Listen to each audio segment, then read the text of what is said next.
By 2020, 30, farmers' population will be only 300, 400 because they would have moved to green pastures. So we have to use the technology. Only solution is we have to use a high yield variety seeds and a high technology, and also we must preserve our grain. For example, engineering college student, when they go out, they must tell our farmers what type of silos they should generate, and so that food can be preserved. Loss of food is 15-20%. Good question, okay? And next guy, Swapna, third year triple E. உன்னுடைய லட்சியம் என்ன சொல்லு? நாசால work பண்ணணும் sir. நாசால work பண்ணணும்.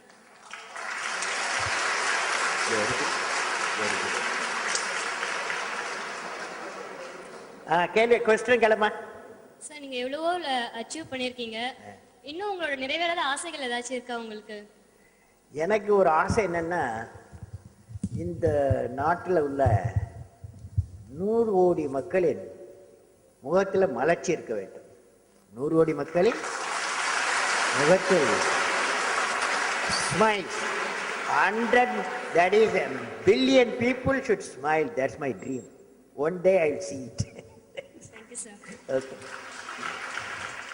முனைவர் APJ Abdul Kalam அவர்களை காணும் ஒவ்வொருவரும், குறிப்பாக மாணவ சமுதாயம், தன் மனதில் அவரை போல் நாமும் வரவேண்டும் என்றே எண்ணுவார்கள். அவர் போன்று நாமும் எளிமையான தோற்றத்தில் இருக்கவும், டவுன் டு எர்த் மனோபாவமும் பெற விரும்புவார்கள். எதையும் நம்மால் சாதிக்க முடியும், அது எந்த துறையாக இருந்தாலும் சரி என நமது பாரத நாட்டிற்கு பெருமை சேர்க்கும் வகையில் மனதை ஒருமுகப்படுத்த திரு அப்துல் கலாம் அவர்களது வாழ்க்கை விளங்குகிறது.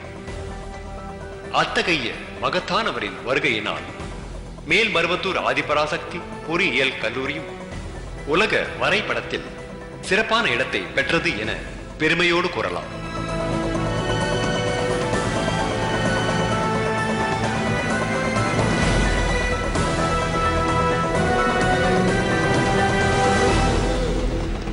அம்மா முனைவர் ஏபிஜே அப்துல் கலாம் அவர்களது இந்த வருகை மருவூரின் மற்றும் ஒரு மைல்கல் என்றே சொல்லலாம்.